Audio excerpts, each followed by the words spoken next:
వరద ఆక్వా రైతులకు శాపంగా మారింది. చేపల చెరువులు కొల్లేరు వరద ఏకమవడంతో రైతులు తీవ్రంగా నష్టపోతున్నారు. చెరువుల్లో చేపలు కొల్లేరు పాలవడంతో రైతులు తలలు పట్టుకుంటున్నారు. మరింత సమాచారం టీవీ9 స్పెషల్ కరెస్పాండెంట్ రవి అందిస్తారు. ఉమ్మడి పశ్చిమ గోదావరి జిల్లా పేరును తలుచుకుంటే ప్రధానంగా గుర్తొచ్చేది చేపల చెరువులు.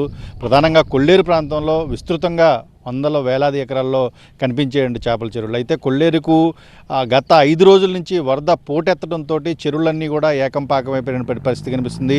ఒక చెరువుకి ఉన్న గట్టులు మొత్తం కూడా మునిగిపోవడంతో చెరువుల్లో ఉన్నటువంటి చేపలను కాపాడుకునేందుకు రైతులందరూ కూడా మధ్యలో వలలను ఈ చెరువు నుంచి ఆ పక్క చెరువులోకి చేప వెళ్లకుండా పెద్ద ఎత్తున కూడా మొత్తం చెరువుల చుట్టూ కూడా పూర్తిగా కూడా వలలను ఏర్పాటు చేసుకున్న పరిస్థితి మనకు దూరంగా కనిపిస్తుంది.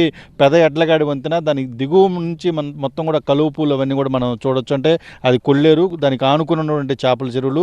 కొల్లేరు నుంచి వస్తున్నటువంటి వరద పూర్తిగా కూడా ఈ చేపల చెరువుల్లోకి రావడంతో ఈ గట్ల నుంచి కూడా నీరు ప్రవహించి చాలా తీవ్రమైన నష్టాన్ని అయితే రైతులకు మిగిల్చిందని చెప్పుకోవచ్చు. పూర్తిగా ఇంకా లోపలికి వెళ్తే కనుక వందలాది ఎకరాలకు పూర్తిగా కూడా ఇలాగ కాపాడుకునే ప్రయత్నం కూడా చేసే అవకాశం కూడా లేకుండా కూడా నష్టపోయినట్లు రైతులు కూడా చెప్తున్నారు. మనతో కలకూరుకు సంబంధించి సర్పంచ్ కూడా ఉన్నారు. సార్ చెప్పండి, ఏంటి పరిస్థితి? మీ గ్రామంలో ఎన్ని ఎకరాల్లో చెరువులు మునిగిపోయినాయి? రైతులు ఏ విధంగా నష్టపోయారు? నా పేరు మాది కలకూరు అండి. నా పేరు మండల రాజేంద్ర ప్రసాద్. ఈ ఊరు ఇప్పుడు ప్రస్తుతానికి ప్రజెంట్ ఇన్ఛార్జి సర్పంచ్ని. ఇప్పుడు ఈ గ్రామంలో ఉన్నటువంటి గత 4.5 సంవత్సరాల క్రితం ఇదే తుఫాన్ వచ్చింది. దాన్ని మించి ఇప్పుడు ఈ సంవత్సరం అయితే ఇంకా ఎక్కువగా అధికంగా రావటము, చేపల చెరువులన్నీ మునిగిపోవటము, అనేక ఇబ్బందులు పడి ఈ చేపల వల్ల మేము చాలా నష్టపోయి రొయ్యల చెరువులు కానీ చేపల చెరువులు కానీ బయటకు తీసుకురావడానికి అవకాశం లేకుండా పోయింది. మాకు ఇప్పుడు రహదారి కూడా ఏదైనా కైకులూరు వెళ్ళాలంటే ఎక్కువగా ఈ చేపల చెరువుల విషయంలో మాకు మెటీరియల్ కోసం కైకులూరు వెళ్ళాలంటే కైకులూరు వెళ్ళే మార్గం లేదు. ఇప్పుడు ఏదన్నా ఉంటే ఏలూరు వెళ్ళి చిన్న ఏదైనా తెచ్చుకోగలుగుతున్నాము. అలాగనే ఇలాంటి పరిస్థితి జరిగింది కాబట్టి మాకు అంటే ఇప్పుడు ఇక్కడ ఉన్న ఈ చెరువులో ఉన్న చేపలని అంటే ఏదో చిన్నపిల్ల లేదా పెద్దవా, లోపల ఇంకా కూడా పెద్ద చెరువుల్లో పెద్దగా పెరిగిన చేపలు కూడా ఉండుంటాయి. వాటి పరిస్థితి ఏంటి? ఇప్పుడు ప్రస్తుతానికైతే మేము చిన్న చెరువుల్లో అయితే 0 పాయింట్ వేసుకుంటామండి. ఆ 0 పాయింట్ కొనే పరిస్థితిలో ఎవరు లేరండి. ఆ 2.5 లక్షల్లో ఇప్పుడు ప్రస్తుతానికి 15-16 లక్షలు నష్టపోతామండి దీన్ని. ఇంకా అంటే పూర్తి చిన్న చేప.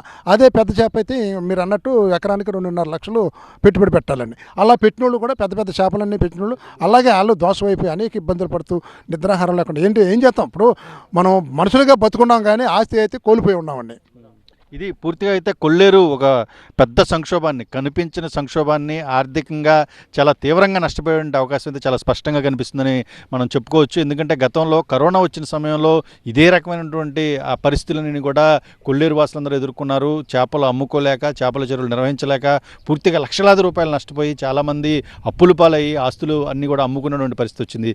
దాదాపుగా ఇప్పుడు అదే రకమైనటువంటి ఆ విధ్వంసం ఏదైతే ఆర్థికంగా చాలా దారుణమైనటువంటి నష్టాన్ని ఇక్కడ ఉన్నటువంటి రైతులు, వందలాది ఎకరాలు వేసినటువంటి రైతులు, పెద్ద రైతులైతే ఇంకా చాలా దారుణమైన పరిస్థితులన్నీ కూడా ఎదుర్కొనేటువంటి పరిస్థితి అయితే చాలా స్పష్టంగా కనిపిస్తోంది.